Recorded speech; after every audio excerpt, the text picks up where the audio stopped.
Are you A sugar edict? നിങ്ങളൊരു sugar edict ആണോ? നമ്മൾ നോർമലി ഒരു ഫിറ്റ്നസ് ജേണി അല്ലെങ്കിൽ ഒരു ഡയറ്റ് കാര്യങ്ങളൊക്കെ ചെയ്യുന്ന സമയത്ത് ഒരാളോട് ഒരു ക്വസ്റ്റ്യൻ ചോദിച്ചു കഴിഞ്ഞാൽ അവർ ആദ്യം പറയുന്ന ഉത്തരം എന്തായിരിക്കും? ഒരാൾ വെയിറ്റ് കുറഞ്ഞു, അല്ലെങ്കിൽ ഞാൻ എൻ്റെ ഹെൽത്ത് കോൺഷ്യസ് ആയി, ഞാൻ കഴിക്കുന്ന ഫുഡ് ഞാൻ ശ്രദ്ധിക്കാൻ തുടങ്ങി എന്നൊക്കെ പറയുമ്പോഴും ആദ്യമായിട്ട് അവർ പറയുന്ന കാര്യം ഷുഗർ ഞാൻ കട്ട് ചെയ്തു, കംപ്ലീറ്റ് ഞാൻ അവോയ്ഡ് ഞാൻ ആദ്യം ചെയ്തത് ഷുഗർ ഇൻടേക്ക് അല്ലെങ്കിൽ കട്ട് ചെയ്തു എന്നായിരിക്കും അവരുടെ ആദ്യത്തെ ഉത്തരം. സോ ഈ ഒരു ജേണിയിൽ, ഈ ഒരു പോഡ്കാസ്റ്റിൽ ഞങ്ങൾ പറയുന്ന കുറച്ച് ചോദ്യങ്ങൾ നിങ്ങൾ ഇവാലുവേറ്റ് ചെയ്യാൻ, നിങ്ങളൊരു ഷുഗർ എഡിക്റ്റ് ആണോ എന്ന് നിങ്ങൾക്ക് നിങ്ങളെ തന്നെ ഇവാലുവേറ്റ് ചെയ്തൊരു മാർക്ക് ഇടാൻ വേണ്ടിയിട്ടുള്ള 14 ചോദ്യങ്ങളായിട്ടാണ് ഞങ്ങൾ വന്നത്. So welcome to fit talk radio. So ഞങ്ങൾ പറഞ്ഞു ഈ ഒരു സെഷനിൽ ഞങ്ങൾ ഉദ്ദേശിക്കുന്നത് നിങ്ങളൊരു ഷുഗർ അഡിക്റ്റ് ആണോ എന്ന് നിങ്ങൾക്ക് തന്നെ മനസ്സിലാക്കാൻ പറ്റുന്ന കുറച്ച് ചോദ്യങ്ങളായിട്ടാണ്. 14 ചോദ്യങ്ങളാണ് ഉള്ളത്. ഈ 14 ചോദ്യങ്ങൾക്ക് നിങ്ങൾ തന്നെ ഒരു പേപ്പർ എടുക്കുക, ഒരു പെൻ എടുക്കുക, നിങ്ങൾക്ക് മാർക്കിടാം. ഫോണിൽ മാർക്കിട്ടാലും കുഴപ്പമില്ല. ഞങ്ങൾ ചോദിക്കുന്ന ഈ ചോദ്യങ്ങൾ നിങ്ങൾ മാർക്കിട്ട് കഴിയുകയാണെങ്കിൽ നിങ്ങൾക്ക് തന്നെ മനസ്സിലാവും നിങ്ങൾ ഷുഗർ അഡിക്റ്റ് ആണോ അല്ലേ എന്നുള്ളത്. ഓക്കെ, ഇതിൽ എങ്ങനെയാണ് മാർക്ക് ഇടേണ്ടതെന്നും കൂടി പറഞ്ഞേക്കാം. നമുക്ക് വേണമെന്നുണ്ടെങ്കിൽ നമ്മൾ റെഫർ ചെയ്ത ബുക്കും കാണിച്ചു കൊടുക്കാം. അതെ, ഞങ്ങൾ സീറോ ഷുഗർ ഡയറ്റ് എന്ന് പറഞ്ഞിട്ടൊരു ബുക്കിൽ നിന്നാണ് ഈ ഒരു ഷുഗർ അഡിക്റ്റിനെ ഇവാലുവേറ്റ് ചെയ്യാനുള്ള ക്വസ്റ്റ്യൻസ് എടുത്തത്. അപ്പോൾ ഇതിൽ എങ്ങനെയാണെന്ന് വെച്ചാൽ നമ്മൾ യെസ് എന്നാണ് ഉത്തരം വരുന്നതെങ്കിൽ നിങ്ങളതിന് 4 മാർക്ക് കൊടുക്കുക, നോ എന്നാണ് വരുന്നതെങ്കിൽ നിങ്ങളതിന് 0 മാർക്ക് കൊടുക്കുക. പിന്നെ 4 കാര്യങ്ങളും ഉണ്ട്. അപ്പം അതിൻ്റെ അകത്ത് റയർലി, വല്ലപ്പോഴും എന്നുള്ള ഉത്തരമാണ് വരുന്നതെങ്കിൽ നിങ്ങൾ അതിന് 1 മാർക്ക് കൊടുക്കുക. ഒക്കേഷണലി ആണ് വരുന്നതെങ്കിൽ 2 മാർക്ക് കൊടുക്കുക. പിന്നെ ഫ്രീക്വന്റ്ലി, ഇടയ്ക്കിടയ്ക്ക് എടുക്കുക, കണ്ടിന്യൂസ് എന്നാൽ ഇടയ്ക്കിടയ്ക്ക് എടുക്കുകയാണെങ്കിൽ 3 മാർക്ക് കൊടുക്കുക. ആൻഡ് ലാസ്റ്റ് വൺ ഡെയിലി ആണ് ഉത്തരം വരുന്നതെങ്കിൽ 4 മാർക്ക് വീണ്ടും 4 മാർക്ക്. അപ്പൊ ഈ ഓരോ ചോദ്യങ്ങളും മനസ്സിലാക്കുന്ന സമയത്ത് നിങ്ങൾക്ക് അറിയാലോ ഞാൻ എങ്ങനെയാണ് അത് ഉപയോഗിക്കുന്നത്. ഇപ്പൊ നമ്മൾ ഡെയിലി വെള്ളം കുടിക്കുന്ന ഒരാളാണ്, അപ്പം ഡെയിലി യൂസേജ് ഉള്ള ഒരു സാധനമാണ്, റൈറ്റ്? അപ്പൊ നമ്മുടെ ഡെയിലി ലൈഫിൽ ഷുഗർ എങ്ങനെയാണെന്നുള്ള ഈ 14 ചോദ്യങ്ങൾക്ക് നിങ്ങൾ തന്നെ നിങ്ങളുടെ ചോദ്യങ്ങൾക്ക് ഉത്തരം നൽകുക. അപ്പൊ ഷുഗർ വില്ലനാണെന്ന് നമ്മൾ പറഞ്ഞു തരേണ്ട ആവശ്യമില്ല, എല്ലാവർക്കും അറിയുന്ന കാര്യമാണ്. ആഡഡ് ഷുഗർ ആണ് കൺട്രോൾ ചെയ്യേണ്ടത്. നമ്മൾ ആഡഡ് ഷുഗർ പതുക്കെ ലിമിറ്റ് ചെയ്ത് വരണം. അൺഹെൽത്തി ആയിട്ടുള്ള ഷുഗേഴ്സ് നമ്മൾ മാക്സിമം അവോയ്ഡ് ചെയ്ത് വരണം. White sugars, refined sugars, added sugars ഒക്കെ നമ്മൾ കംപ്ലീറ്റ് ആയിട്ട് അവോയ്ഡ് ചെയ്ത് വരേണ്ട കാര്യമാണ്. അപ്പോൾ നമുക്ക് ക്വസ്റ്റ്യനിലേക്ക് കടക്കാം അല്ലേ? ഓക്കെ, ക്വസ്റ്റ്യനിലേക്ക് കടക്കുന്ന സമയത്ത് ആദ്യത്തെ ക്വസ്റ്റ്യൻ പറയട്ടെ. Do you eat sweets even if you are not particularly hungry but because you have a craving? അതായത് ഇപ്പൊ വിശക്കണില്ല പക്ഷെ ക്രേവിങ്സ് ഉണ്ട്, അങ്ങനെ നിങ്ങൾ സ്വീറ്റ്സ് കഴിക്കാറുണ്ടോ? അതെ, ഇതിൽ റയർലി, ഒക്കേഷണലി, ഫ്രീക്വന്റ്ലി, ഡെയിലി, അത് പ്രകാരം നിങ്ങൾക്ക് മാർക്ക് ഇടാം. ഓക്കേ, രണ്ടാമത്തെ ചോദ്യം, do you ever find yourself bingeing on sweets, feeling cravings for sugar or experiencing withdrawal symptoms when you can't get your hands on them? അതായത് നമ്മൾ ഇടയ്ക്കിടയ്ക്ക് ഇങ്ങനെ കഴിച്ചുകൊണ്ടിരിക്കുക, ബിഞ്ച് ചെയ്തുകൊണ്ടിരിക്കുക സ്വീറ്റ്സ്. അതുപോലെ തന്നെ ക്രേവിങ്സ് ഉണ്ട്. ഇത് ഒഴിവാക്കുമ്പോഴാണെങ്കിൽ വിഡ്രോവൽ സിംപ്റ്റംസ് കാണിക്കുക. വിഡ്രോവൽ സിംപ്റ്റംസ് എന്ന് പറയുമ്പോൾ ചില ആൾക്കാർക്ക് ടയർഡ്നെസ്, ചില ആൾക്കാർക്ക് മൂഡ് സ്വിങ്സ് തോന്നിക്കും, ചില ആൾക്കാർക്ക് പിന്നെ ഭയങ്കര ക്രേവിങ്സ് തോന്നിക്കും. അങ്ങനത്തെ കാര്യങ്ങളൊക്കെ നിങ്ങൾക്ക് ഷുഗർ ഒഴിവാക്കുമ്പോൾ വരാറുണ്ടോ എന്നുള്ളതാണ്. ഒരാളിപ്പോൾ ഷുഗർ അഡിക്റ്റ് ആവട്ടെ, എന്താണെങ്കിലും അഡിക്ഷനിൽ 3 സ്റ്റെപ്സ് ആണ്.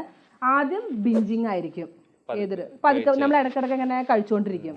രണ്ടാമത്തെ സ്റ്റേജ് എന്ന് പറയുമ്പോൾ വിഡ്രോവൽ കാണിക്കും. നമ്മളത് ഒഴിവാക്കണം എന്ന് വിചാരിച്ചാലും നമുക്ക് വിഡ്രോവൽ സിംപ്റ്റംസ് എന്തെങ്കിലും കാണിച്ചുകൊണ്ടിരിക്കും. And third thing is craving. അത് കിട്ടിയിട്ടില്ലെങ്കിൽ അത് ഭയങ്കര ക്രേവിങ്സ് ആണ്. അപ്പൊ ഈ ഒരു 3 സ്റ്റെപ്പാണ് അഡിക്ഷനിലേക്ക് നമ്മളെ ലീഡ് ചെയ്ത് മാറുന്നത്. ഇതാണ് 2 ക്വസ്റ്റ്യൻ. അപ്പൊ അതിനനുസരിച്ച് നിങ്ങൾ മാർക്ക് ഇട്ടോളുക. അപ്പോൾ തേർഡ് ക്വസ്റ്റ്യൻ ആണ്, can you think of a specific consequence of eating sweets? അതായത് ഈ സ്വീറ്റ് കഴിക്കുന്നോണ്ട് ഉള്ള നമുക്ക് തന്നെ അറിയാം, ഇത് നമ്മുടെ ഹെൽത്തിന് പ്രശ്നമാണെന്നുള്ള കാര്യം നമുക്ക് അറിയാം. But which have not deterred your sweet tooth. പക്ഷെ നമുക്ക് സ്വീറ്റ് നിർത്താൻ പറ്റുന്നില്ല. യെസ് ഓർ നോ ആണ്. അതായത് ഇപ്പൊ എനിക്കറിയാം ഇത് ഡയബറ്റീസ് വരും, സ്ഥിരമായിട്ട് ഷുഗർ കഴിച്ചാൽ ഡയബറ്റീസ് വരും, പക്ഷെ ഞാൻ നിർത്തുന്നില്ല. അങ്ങനത്തെ ഒരു കണ്ടീഷനിലാണോ നിങ്ങൾ ഇതിൽ മാർക്കല്ല നിങ്ങൾ ഇടേണ്ടത്, ഇതൊരു yes or no. Yes or no ഇതിൽ മാർക്ക് ഉണ്ട്. യെസിന് 4 ഉണ്ട്, നോക്ക് 0 mark. Fourth question is do you feel guilty after eating sweets? എന്നോടല്ല, നമ്മുടെ ഫാമിലി മെമ്പേഴ്സിനോടാണ്. നിങ്ങൾക്ക് ഒരു ഗിൽറ്റി ഫീൽ ചെയ്യാറുണ്ടോ after? Rarely, occasionally, frequently, daily. ഇതിൽ മാർക്ക് കിട്ടോ? ചിലപ്പോൾ തോന്നും, ചിലപ്പോൾ ഗിൽറ്റ് അടിക്കും, ചിലപ്പോൾ കുഴപ്പമില്ലാന്ന് തോന്നും. എന്താ നിങ്ങൾ അനുസരിച്ച് മാർക്ക് കിട്ടുമല്ലോ. Okay. Do you walk or drive out of your way or get out of a bed at night in order to eat sweets? പോവാറുണ്ടോ? ഉണ്ടോ? ഉറങ്ങണതിന്റെ ഇടക്ക് എന്തെങ്കിലും ഒന്ന് മധുരം കഴിച്ചാൽ കൊള്ളാം. അത് നോർമലി പറയുന്നത് നമ്മൾ ഏർലി ഈറ്റിംഗ് ഫിനിഷ് ചെയ്ത ആൾക്കാരിലാണ് കൂടുതൽ കാണപ്പെടാറ്. 7 മണിക്കൊക്കെ ഡിന്നർ കഴിച്ചു കഴിഞ്ഞാൽ ഒരു 9 മണിയൊക്കെ ആകുമ്പോൾ എനിക്ക് ഭയങ്കര ക്രേവിങ്സ് വരുന്നുണ്ട്, അത് തിന്നാൻ തോന്നുന്നുണ്ട് എന്നുള്ളൊരു ടോക്സ് യൂഷ്വലി സ്വീറ്റ്സിന്റെ കേസിലാണ് കേട്ടോ. ഇപ്പൊ 4 എണ്ണത്തിൽ മാർക്ക് കിട്ടുള്ളൂ. റെയർലി, ഒക്കേഷണലി, ഫ്രീക്വന്റ്ലി, ഡെയിലി, ഇതിലേതെങ്കിലും മാർക്ക് കിട്ടുള്ളൂ. ഇനി do you take breaks from sugar?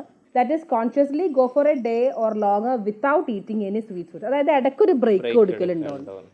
ഇടയ്ക്കൊന്ന് സ്വീറ്റ് കഴിക്കാണ്ട്. ചോദ്യമാണ്. ചില ആൾക്കാര് കുറച്ച് കാലത്തേക്ക് നിർത്തി വെച്ച് പിന്നെ സ്റ്റാർട്ട് ചെയ്യുന്ന ആൾക്കാരൊക്കെ ഉണ്ട്. ഞാൻ ഇത്രയും കാലം തിന്നല്ലോ, അതിന് കുറച്ചു കാലം ബ്രേക്ക് എടുക്കട്ടെ, അല്ലെങ്കിൽ ആ ഒരു കാറ്റഗറി ഓഫ് ആൾക്കാർ ഇതിനനുസരിച്ചിട്ടുള്ള മാർക്ക് നിങ്ങൾ ഇടുക. ഓക്കെ, അത് സെയിം തന്നെ. റെയർലി, ഒക്കേഷണലി, ഫ്രീക്വന്റ്ലി, ഡെയിലി, ആ ബേസിസിൽ മാർക്ക് കിട്ടൂല. Have you ever purged after a sugar binge? അതായത് നമ്മൾ കഴിച്ചതിന് ശേഷം അതേ ഒഴിവാക്കാൻ വേണ്ടി എന്തെങ്കിലും ചെയ്യും. ഇപ്പൊ ഷുഗർ കഴിച്ചു, ആ ഒരു എഫക്റ്റ് കിട്ടാണ്ടിരിക്കാൻ വേണ്ടിയിട്ട് അത് ഒഴിവാക്കാൻ വേണ്ടിയിട്ട് എന്തെങ്കിലും ചെയ്യാറുണ്ടോ? യെസ് ഓർ നോ ക്വസ്റ്റ്യൻ ആണ്. ചില ആൾക്കാർ പറയുന്നതാണ്, ഞാൻ ഇന്നൊരു ബിരിയാണി കഴിച്ചു, 2 ബിരിയാണിക്കുള്ള വർക്ക്ഔട്ട് ചെയ്യാം, അല്ലെങ്കിൽ ഞാൻ ഇന്ന് ബിരിയാണി കഴിച്ചു, രാത്രി പട്ടിണി കിടക്കാം. അങ്ങനെയുള്ള ടൈപ്പ് ഓഫ് കാറ്റഗറി ക്വസ്റ്റ്യൻ ആണ് കൊടുത്തിരിക്കുന്നത്. ഷുഗർ കഴിച്ചു പക്ഷെ അത് ഒഴിവാക്കാൻ അതിന് വേണ്ടിയിട്ട് ഒരു അഡീഷണൽ നടത്തോ എക്സസൈസോ എന്തെങ്കിലും ചെയ്യാറുണ്ടോ എന്നാണ് ആ ഒരു ചോദ്യത്തിന്റെ കാര്യം. He is eating something sugary, a planned activity in your day. Plan ചെയ്തിട്ടാ എനിക്ക് തോന്നുന്നു ചിലപ്പോൾ ഇങ്ങനെയായിരിക്കും. അതായത് നമ്മൾ തന്നെ നമ്മളെ റിവാർഡ് ചെയ്യുമല്ലോ, അല്ലെങ്കിൽ വേണ്ട നാളെ നമുക്ക് ഫ്രൈഡേ ആണ്, നമുക്ക് നാളെ ഇന്ന ഷുഗർ ഉണ്ടാക്കാം, അല്ലെങ്കിൽ നാളെ സൺഡേ ആണ്, നാളെ നമ്മൾ ഷുഗർ പ്ലാൻഡ് ആയിട്ട് നമ്മൾ കൊടുക്കാറുണ്ടോ? ഏതെങ്കിലും ഒരു പെർട്ടിക്കുലർ ടൈം, ഒരു മീലിന് ആഫ്റ്റർ ഞാൻ ഇന്ന് ചെറിയൊരു സ്വീറ്റ്സ് കഴിക്കും, അങ്ങനെയും യെസ്, അങ്ങനെയും പ്ലാൻഡ് ആയിട്ട്. അത് 4 റെയർലി, ഒക്കേഷണലി, ഫ്രീക്വന്റ്ലി, ഡെയിലി, ആ ബേസിസിൽ തന്നെ മാർക്ക് ഇടാം. Okay. Do you take sugary foods with you when you go for walks or car rides? സാധാ കാണുന്നതാണ്, ഡ്രൈവ് ചെയ്യുമ്പോൾ നട്ട്സ് കഴിച്ചുകൊണ്ടിരിക്കുക, ഷുഗർ. നട്ട്സ് കഴിക്കാൻ പിന്നെ നമുക്ക് ഹെൽത്തി ആണെന്ന് പറയാം. എക്സസൈസ് ആയാലും ബുദ്ധിമുട്ടാണ്. അല്ല, ഷുഗർ ആണെങ്കിലോ നമ്മളിപ്പോ ഡ്രൈവിന് പോകുന്ന സമയത്ത് നമ്മൾ എടുക്കുന്നത് ഷുഗറി ഐറ്റംസ്, അല്ലെങ്കിൽ അതും അഡിക്റ്റ് ആയിട്ടുള്ള ആൾക്കാരോ അല്ലെങ്കിൽ ഷുഗറിനോട് താല്പര്യമുള്ള ആൾക്കാരെ അങ്ങനെ ഷുഗർ നമുക്ക് ഹെൽത്തി ആയിട്ടുള്ള ജ്യൂസസ് കാര്യങ്ങളൊന്നും കുഴപ്പമില്ല. ഈ added sugars, may be chocolates ആവാം. എക്സാക്ട്ലി, ചോക്ലേറ്റ്സ് എടുക്കാം, ചോക്ലേറ്റ്സ് വാങ്ങി വെക്കുക, അല്ലെങ്കിൽ ബിസ്ക്കറ്റ്സ് ആയിരിക്കാം. അങ്ങനെ എന്തെങ്കിലും വാങ്ങി വെക്കാറുണ്ടോ? ഹോപ്പ്ഫുള്ളി മനസ്സിലായി എന്ന് വിശ്വസിക്കുന്നു. റെയർലി, ഒക്കേഷണലി, ഫ്രീക്വന്റ്ലി, ഡെയിലി, ആ രീതിയിൽ മാർക്ക് കിട്ടൂല. Do you eat sweets alone? ഒറ്റയ്ക്കിരുന്ന് ഫുഡ് സ്വീറ്റ്സ് ഇടക്കിടക്ക് കഴിക്കും. ചില ആൾക്കാർ പറയാറുണ്ട്, സ്ട്രെസ് വരുമ്പോൾ ഞാൻ ചോക്ലേറ്റ് ഇരുന്ന് വാരി കഴിക്കും, അങ്ങനത്തെ ഒരു കാറ്റഗറി. അതെ. അപ്പോൾ rarely, occasionally, frequently and daily, ആ ബേസിസിൽ മാർക്ക് കിട്ടൂല. ഇനി do you lie about or hide your sugary foods? നിങ്ങളുടെ ഷുഗർ ഫുഡ് കഴിച്ചിട്ടില്ല എന്ന് കള്ളം പറയേ അത് ഒളിപ്പിച്ച് വെക്കുകയോ ചെയ്യാറുണ്ടോ? ഉണ്ടോ? സെൽഫ് ചീറ്റ് ചെയ്യാറുണ്ടോ എന്നാണ് ഈ ഒരു ക്വസ്റ്റ്യന്റെ ഒരു ചോദ്യത്തിന്റെ ഉപമ. അപ്പോൾ റയർലി, ഒക്കേഷണലി, ഫ്രീക്വന്റ്ലി, ഡെയിലി, അതിൽ മാർക്ക് കിട്ടൂല. Have you ever tried and failed to limit the amount of sugar you eat? നമ്മൾ ട്രൈ ചെയ്തു പക്ഷെ ലിമിറ്റ് ചെയ്യാൻ പറ്റുന്നില്ല, നമ്മൾ ഫെയിൽ ആയിപ്പോയി. നമ്മുടെ കൺട്രോളിലല്ല നമ്മുടെ ബോഡി അല്ലെങ്കിൽ നമ്മുടെ ക്രേവിങ്സ് നിൽക്കുന്നത് എന്നുള്ള ഒരു ചോദ്യമാണ്. അത് യെസ് ഓർ നോ മാർക്ക് കിട്ടൂല. ഇനി അടുത്ത്, do you have trouble waking up in the morning and often crash in the afternoon? രാവിലെ എഴുന്നേക്കാൻ ബുദ്ധിമുട്ട്, വൈകുന്നേരം ആകുമ്പോൾ ക്രാഷ് ആയി പോവുക. അങ്ങനത്തെ കേസസ് ഉണ്ടായിട്ടുണ്ടോ? Rarely, occasionally, frequently and daily. Do you have concerns about or have you ever been treated for drug or alcohol abuse? ഇതിന് വേണ്ടിയിട്ടുള്ള ട്രീറ്റ്മെന്റ്സോ അല്ലെങ്കിൽ എന്തെങ്കിലും ചെയ്തിട്ടുണ്ടോ? Drugs or alcohol, it's a kind of addiction. ചെയ്തിട്ടുണ്ടോന്നാണ് അല്ല ചെയ്തുകൊണ്ടിരിക്കുന്നത്? അതിനുള്ള കൺസേൺ ഉണ്ടോന്നാണ് ചോദിച്ചത്. എപ്പോഴെങ്കിലും ഇതിനു വേണ്ടി ട്രീറ്റ് ചെയ്തിട്ടുണ്ടോ? കാരണം ഒരു അഡിക്ഷൻ മാറി മറ്റൊന്നിലോട്ട് പോകാനുള്ള ചാൻസസ് ഉണ്ട്. മേ ബി അതായിരിക്കാം. യെസ് ഓർ നോ ആണ് ആ ഒരു ക്വസ്റ്റ്യൻ. അപ്പൊ ഇത്രയാണ് എനിക്ക് തോന്നുന്നു 14 ക്വസ്റ്റ്യൻസ് നമ്മൾ കവർ ചെയ്തു. സോ ഈ ഒരു 14 ക്വസ്റ്റ്യൻസിനും നിങ്ങൾ ഈ പറഞ്ഞ category rarely, occasionally, frequently and daily, ആ കാറ്റഗറി യെസ് ഓർ നോനും ഒരു മാർക്ക് ഞങ്ങൾ പറഞ്ഞിട്ടുണ്ടായിരുന്നു. ഈ 14 ചോദ്യങ്ങൾക്ക് നിങ്ങൾ തന്നെ നിങ്ങളുടെ ഹാബിറ്റിന് വേണ്ടി മാർക്ക് ഇടുന്ന സമയത്ത് നമുക്ക് നമ്മളെ ഇവാലുവേറ്റ് ചെയ്യാൻ പറ്റും, ഞങ്ങൾ അല്ലെങ്കിൽ നിങ്ങൾ ഓരോ വ്യക്തികളും ഷുഗർ എഡിക്റ്റ് ആണോ എന്നുള്ളത്. ഇനി ഇതിൽ പോയിന്റ്സ് മാർക്ക് അത് ജസ്റ്റ് അതുകൂടി പറഞ്ഞേക്കാം. ഞങ്ങൾ എന്തായാലും ഇതിൻ്റെ അകത്ത് ഡിസ്ക്രിപ്ഷനിൽ കൊടുക്കാം, നിങ്ങൾക്ക് നിങ്ങളെ ഇവാലുവേറ്റ് ചെയ്യാൻ കുറച്ചും കൂടി എളുപ്പമായിരിക്കും. 10 to 18 പോയിന്റ്സ് ആണെങ്കിൽ you are not a sugar addict. നിങ്ങൾ ഷുഗർ 10 to 18 ഇടയ്ക്ക് മാർക്ക് വരികയാണെങ്കിൽ അത്ര ഷുഗർ അഡിക്റ്റ് ഒന്നല്ല, നിങ്ങൾ ജസ്റ്റ് കഴിക്കണമെന്ന് അത്രേ ഉള്ളൂ, ഭയങ്കര പ്രശ്നങ്ങളൊന്നുമില്ല. 19 to 24 ആണെങ്കിൽ ഇങ്ങനെ ഒരു സ്വീറ്റ് ടൂത്ത് ഉണ്ട്, ചെറുതായിട്ടൊരു സ്വീറ്റ് ടൂത്ത് നിങ്ങൾക്ക് ഉണ്ട്. അപ്പോൾ ഫാമിലി ഹിസ്റ്ററി ഓഫ് അഡിക്ഷൻ, അതായത് ഫാമിലിയിൽ ചില ആൾക്കാർക്ക് സ്വീറ്റ് കഴിക്കണം എന്നുള്ള ആഗ്രഹമൊക്കെ ഉള്ള ആൾക്കാരുണ്ടാവും. അങ്ങനെയുള്ള ആൾക്കാരാണെങ്കിൽ നിങ്ങൾ ശ്രദ്ധിക്കുക. അത് കാരണം പിന്നീട് അത് ഭയങ്കര അഡിക്ഷനിലേക്ക് പോവാണ്ടിരിക്കാൻ വേണ്ടിയിട്ട് ശ്രമിക്കുക. അതായത് 19 to 24 കാറ്റഗറി ഉള്ള ആൾക്കാർ. അടുത്തത് 25 to 35 പോയിന്റ്സ് ആണെങ്കിൽ you R definitely eating too much, അത്യാവശ്യം കഴിക്കുന്നുണ്ട്. അത് ചെറുതായിട്ട് ക്രേവിങ്സ് ഒക്കെ തുടങ്ങുകയാണെങ്കിൽ, ഷുഗർ ക്രേവിങ്സ് ടയർഡ്നെസ് ഒക്കെ തോന്നുകയാണെങ്കിൽ you should definitely cut down the sugar, അല്ലെങ്കിൽ ലിമിറ്റ് ചെയ്യണം. ആൻഡ് ലാസ്റ്റ് 36+ പോയിന്റ് ആണെങ്കിൽ full blown addiction, extreme addiction ആയിട്ടുള്ള. ആദ്യം ഈ ഒരു മാർക്ക് ഇത് കണ്ടതിന് ശേഷം നിങ്ങൾ മാർക്ക് ഇടാൻ പാടില്ല ഡിസ്ക്രിപ്ഷൻ, അല്ലേ? സോ ഐ തിങ്ക് ക്വസ്റ്റ്യൻ ഒക്കെ കണ്ട് സെൽഫായിട്ട്, കാരണം ഈ ഒരു പോഡ്കാസ്റ്റ് അല്ലെങ്കിൽ ഈ ഒരു ക്വസ്റ്റ്യനിലൂടെ ഞങ്ങൾ ഉദ്ദേശിക്കുന്നത് നമ്മളെ തന്നെ ഇവാലുവേറ്റ് ചെയ്യാൻ വേണ്ടിയിട്ടാണ്. അപ്പോൾ അത് ആരും തെറ്റായിരിക്കില്ല. ആസ് എ ഹ്യൂമൻ ബീങ് നമ്മളെല്ലാ ആൾക്കാർക്കും തെറ്റുകൾ പറ്റാം. അപ്പോൾ അത് തിരുത്താനുള്ളൊരു സ്റ്റേജ് ആയിരിക്കണം. അപ്പോൾ നമുക്ക് എത്ര മാർക്കുകൾ ഉണ്ട് അതിനനുസരിച്ച് നിങ്ങൾ ഓരോ ആൾക്കാരും കൺട്രോൾ ചെയ്യുകയാണെന്നുണ്ടെങ്കിൽ റെസ്റ്റ് ഗോഡാണ്.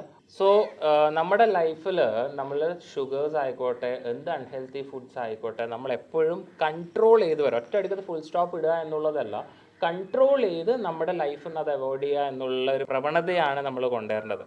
ശരിയല്ലേ? സോ ഹോപ്പ്ഫുള്ളി നിങ്ങളെല്ലാ ആൾക്കാരും ഈ ഒരു 14 ക്വസ്റ്റ്യൻസിന് നിങ്ങൾ സെൽഫ് മാർക്ക് ചെയ്ത് സെൽഫ് അനലൈസ് ചെയ്ത് നിങ്ങൾ ഓരോ ആൾക്കാരും അതിലേക്കുള്ള മാറ്റങ്ങൾ കൊണ്ടുവരുമെന്ന് ഞങ്ങൾ വിശ്വസിക്കുന്നു. സോ നെക്സ്റ്റ് പോഡ്കാസ്റ്റ് അതുപോലെ തന്നെ നെക്സ്റ്റ് ടോപ്പിക്കുമായിട്ട് വരുന്നത് വരെ, until then, the fit read couple signing off with fit talk radio. Thank you.